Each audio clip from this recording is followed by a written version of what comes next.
Hello friends, DElEd यानी BTC प्रथम semester परीक्षा के दृष्टिगत अपने चैनल पर जो फ्री क्लासेस की सीरीज चल रही है उसमें वर्तमान में हम लोग पेपर फर्स्ट चाइल्ड डेवलपमेंट यानी बाल विकास कंप्लीट कर रहे हैं। वर्तमान में हम लोग ऑब्जेक्टिव क्वेश्चंस की सीरीज लेकर के आए हैं। आज ऑब्जेक्टिव क्वेश्चंस का तीसरा पार्ट है। उम्मीद है आपने पहला और दूसरा पार्ट जरूर देख लिया होगा जिसमें 50 क्वेश्चन कंप्लीट हो चुके हैं। अगर आपने नहीं देखा है तो चैनल पर भी प्लेलिस्ट बनी हुई है, वहां से आपको वीडियोज मिल जाएंगी या डिस्क्रिप्शन में टेलीग्राम ग्रुप का लिंक दिया है, वहां से आप लोग वीडियो जरूर देख लेना और कंप्लीट कर लेना, क्योंकि सारे के सारे ऑब्जेक्टिव क्वेश्चंस आपको इस सीरीज से जो है वो मिलने वाले हैं। तो आपका टाइम बिल्कुल भी जाया ना करते हुए हम लोग सीधे क्वेश्चंस की तरफ जो है वो बढ़ेंगे। तो आज का हमारा पहला सवाल है कि आत्म केंद्रित व्यक्ति का व्यक्तित्व जो है वो कैसा होता है। तो जो आत्म केंद्रित व्यक्ति होता है उसका व्यक्तित्व अंतर्मुखी होता है, मतलब वो केवल अपने बारे में ही सोचता है, उसको अन्य किसी से कोई भी जो है वो मतलब नहीं होता है। अगला प्रश्न आपसे कह रहा है सुसमायोजित व्यक्ति का लक्षण जो है इनमें से कौन सा नहीं है। तो पहला परिस्थिति से लाभ उठाने वाला, दूसरा सुखी जीवन जीने वाला, तीसरा समाज सेवी, या चौथा लोगों को बाधा पहुंचाने वाला। तो जो सुसमायोजित व्यक्ति होगा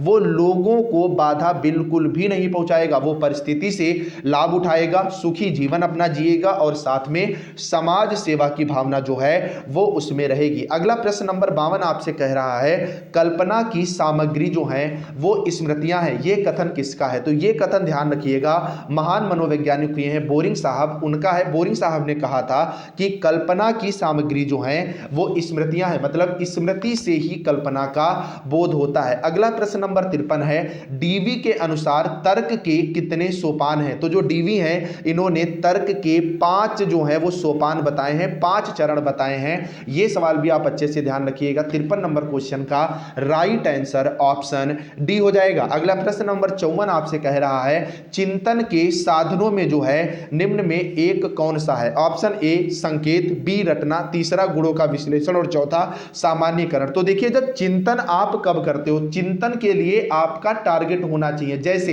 एक छोटा सा एग्जांपल लेते हैं, जैसे आपने कहा कि मेरे को लाइब्रेरी खोलनी है। अब आपको अगर लाइब्रेरी खोलनी है तो लाइब्रेरी खोलने का विचार आपके दिमाग में कहां से आया कि आप किसी लाइब्रेरी में गए थे, वहां पर आपने अच्छे खासे बच्चे देखे, आपने सोचा है बिजनेस मेरा जो है वो अच्छा चल सकता है, तो आपको एक संकेत मिला दूसरी लाइब्रेरी से, उस पर आपने चिंतन किया और अपने कार्य को प्रारंभ कर दिया। तो चिंतन के साधन में जो है सबसे प्रमुख आपका संकेत आता है, इस बात को आप अच्छे से ध्यान रखिएगा। अब हम लोग बढ़ेंगे प्रश्न नंबर 55 की तरफ। इसके पहले मैं बता दूं इन सारी क्लासेस की जो पीडीएफ हैं वो आपको मेरे टेलीग्राम पर मिल जाती है, जिसका लिंक नीचे डिस्क्रिप्शन में है, और ये टेलीग्राम ऑफिशियली डीएलएड को ही डेडिकेटेड है। तो तुरंत आप लोग ये टेलीग्राम ग्रुप जो है वो जरूर ज्वाइन कर लो, लिंक नीचे डिस्क्रिप्शन में दिया हुआ है। अगला प्रश्न आपसे कह रहा है तर्क के मुख्यतः कितने प्रकार होते हैं। जो तर्क होता है आपका ये कितने प्रकार का होता है। तो तर्क जो है वो 2 प्रकार का होता है, इस बात को आप अच्छे से ध्यान रखिएगा। अगला प्रश्न जो है परिभाषा से संबंधित है, चिंतन जो है ये मानसिक क्रिया का ज्ञानात्मक पहलू है, यह कथन किसका था। तो महान मनोवैज्ञानिक रॉस साहब ने कहा था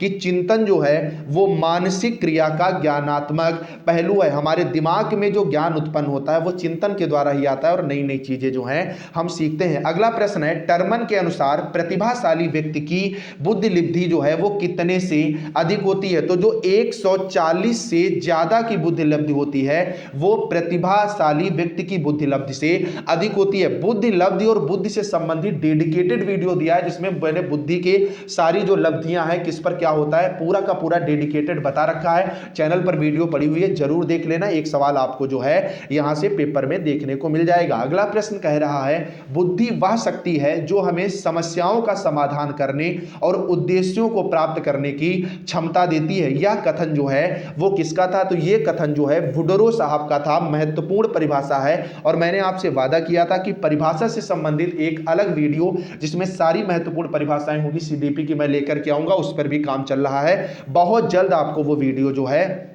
वो मिल जाएगा। अगला प्रश्न है, यदि किसी बालक की शारीरिक आयु 10 वर्ष तथा मानसिक आयु 12 वर्ष है तो उसकी बुद्धि लब्धि क्या होती है। तो ध्यान रखना, जो आईक्यू आपका होता है, जो बुद्धि लब्धि होती है, ये मानसिक आय बटे में शारीरिक आय इंटू 100 होता है। ठीक है, मानसिक आय बटे में शारीरिक आय इंटू 100। तो मानसिक आय कितनी दे रखी है 12, और शारीरिक आय कितनी है, ये आपकी 10 है, और इंटू क्या करना है 100 करना है। 0 से 0 कट गया तो 12.120 यहां पर आपका आंसर जो है वो आ जाएगा। तो यहां पर जो आंसर होगा बुद्धि लब्धि वाला वो 120 होगा। लेकिन यहां पर सबसे महत्वपूर्ण याद करने वाली आपके लिए बात यह है कि यहां पर जो बुद्धि लब्धि होती है वो मानसिक आयु बटे में शारीरिक आयु इंटू 100 होती है। इस बात को आप अच्छे से ध्यान में रखिएगा। अगला यहां पर सवाल आता है, बुद्धि का त्रिआयामी सिद्धांत जो है वो किसने दिया है। बुद्धि को 3 तरीके से जो है वो किसने बताया है। तो ध्यान रखना, बुद्धि का जो त्रिआयामी सिद्धांत है ये आपका गिलफोर्ड साहब ने दिया है। महत्वपूर्ण सवाल ये आपसे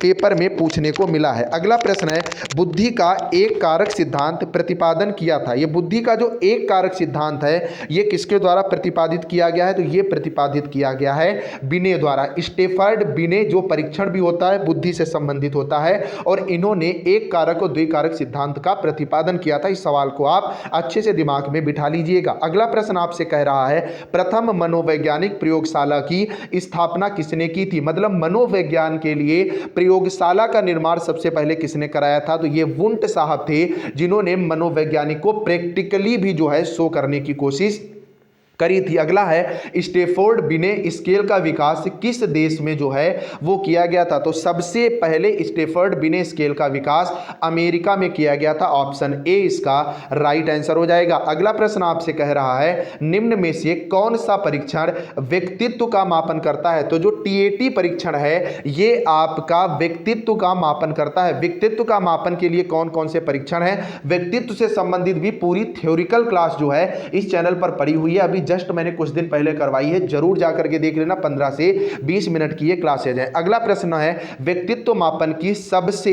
अच्छी विधि जो है वो कौन सी है। तो व्यक्तिगत वस्तुनिष्ठ प्रक्षेपण, ये सारी की सारी व्यक्तित्व मापन की विधि है, लेकिन जो प्रक्षेपण विधि है ये व्यक्तित्व मापन की सबसे बेहतर विधि जो है वो मानी गई है। तो ऑप्शन सी इसका राइट आंसर हो जाएगा। अब हम लोग देखेंगे प्रश्न नंबर 66 को। इसके पहले मैं आपको बता दूं, हाँ जो मैं बोल रहा था, जैसे आप देख सकते हैं ये व्यक्तित्व की पूरी क्लास पड़ी हुई है। इसी तरह अधिगम की क्लास है, अधिगम के नियम की पूरी क्लास पड़ी हुई है। पावलाव का सिद्धांत, स्किनर का सिद्धांत, जीन पियाजे का सिद्धांत, मतलब एक एक डेडिकेटेड क्लास थ्योरी बेस पर भी इस चैनल पर पड़ी हुई है। इसके लिए आपको एक प्लेलिस्ट भी मिल जाएगी, आप अगर जाओगे चैनल पर, या डिस्क्रिप्शन में टेलीग्राम ग्रुप का लिंक दिया जो मैंने आपको दिखाया था डीएलएड से डेडिकेटेड, वहां से भी जो है आप ये क्लासेस देख सकते हो। और ये क्लासेस आप लोग जरूर देख लीजिएगा, इससे बाहर आपको सवाल नहीं मिलेंगे। एक बात और, ये जो थ्योरिकल क्लास है ना, ये किसी मॉडल पेपर पवन या राजन सीरीज से मैंने नहीं कराया, ये सारा का सारा डेडिकेटेड कंटेंट है।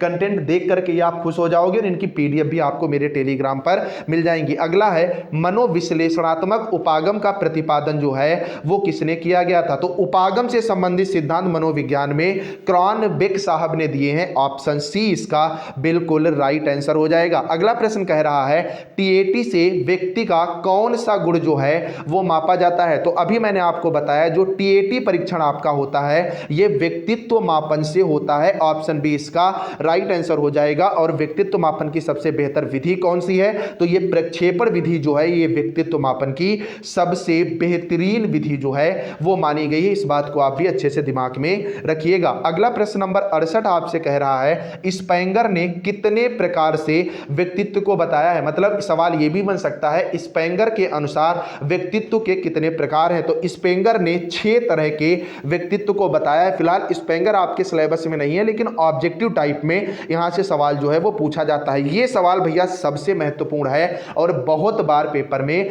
रिपीट किया गया है। टीएटी परीक्षण में कार्ड की संख्या जो है वो क्या होती है। तो टीएटी परीक्षण आपका 3 चरण में होता है, और इसमें कार्ड की संख्या 10 + 10 + 10 होती है। तो इसमें ये वाला आपका बिल्कुल राइट आंसर आंसर हो जाएगा ऑप्शन 20। बात को आप अच्छे से ध्यान में रखिएगा। अगला प्रश्न नंबर 70 आपसे कह रहा है निम्नलिखित में से कौन सा परीक्षण व्यक्तित्व का मापन करता है। तो व्यक्तित्व के मापन के लिए आपका टीएटी परीक्षण होता है, इस बात को आप दिमाग में बिठा लीजिएगा। फिर से मैं रिपीट करता हूं, जो आपकी प्रक्षेपण विधि जो होती है यह व्यक्तित्व मापन की सबसे बेहतरीन विधि जो है वो मानी जाती है, और टीएटी परीक्षण जो होता है यह व्यक्तित्व से संबंधित होता है। अगली सबसे महत्वपूर्ण परिभाषा आ गई और यह विकासात्मक बाल विकास से संबंधित है। सीखना जो है वो विकास की प्रक्रिया है। यह कथन किसने कहा है, तो वुडवर्थ साहब ने कहा है कि सीखना विकास की प्रक्रिया है, और यह परिभाषा सीधे मैंने अपनी थ्योरिकल क्लास में कराई है। जब आप बाल विकास वाली क्लास देखोगे तो यह परिभाषा आपको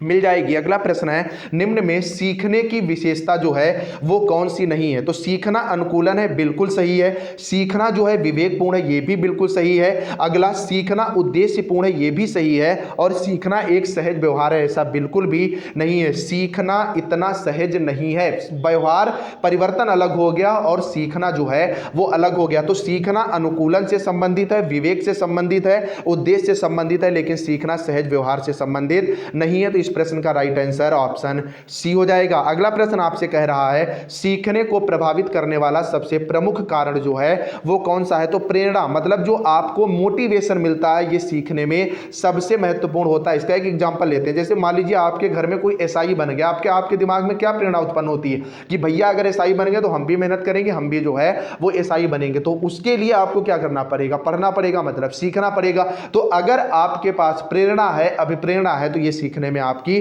काफी ज्यादा मदद करता है। अगला प्रश्न है करके सीखना सीखने की सबसे महत्वपूर्ण विधि है, ये किसने कहा है। तो फ्रोबेल साहब महान मनोवैज्ञानिक हुए हैं, इन्होंने कहा है कि करके सीखना जो है ये सीखने की सबसे बेहतरीन विधि है। अगला प्रश्न है सीखने की सही परिभाषा क्या है। तो आदेशों का पालन करना, नहीं, आदेशों के पालन से आप नहीं सीख सकते। दूसरा रटना भी सीखना नहीं होता, इसमें केवल आप याद कर सकते हैं। और डी दूसरों के साथ काम करना, दूसरों के साथ काम करने से भी आप नहीं सीखते हैं। सीखना सीधे सीधे व्यवहार में परिवर्तन है। तो ऑप्शन सी अनुभव और प्रशिक्षण द्वारा व्यवहार में परिवर्तन जो है यह सीखना कहलाता है। ऑप्शन सी इस सवाल का बिल्कुल राइट आंसर हो जाएगा। इस बात को आप अच्छे से ध्यान में रखिएगा। तो आज हम लोग इतने ही सवाल करते हैं, 12 से 13 मिनट की वीडियो आपके लिए सफिशिएंट रहने वाली है। डेली 25 क्वेश्चन हम लोग कर रहे हैं और इतने क्वेश्चन ही अभी आप पढ़िए, अभी आपका एग्जाम बिल्कुल सर पर नहीं है। बाकी दोनों वीडियोज आप लोग देख लीजिएगा। टेलीग्राम ज्वाइन कर लो जिसका लिंक नीचे डिस्क्रिप्शन में है, और चैनल जरूर सब्सक्राइब करो जिससे अगली वीडियो का नोटिफिकेशन आपको सबसे पहले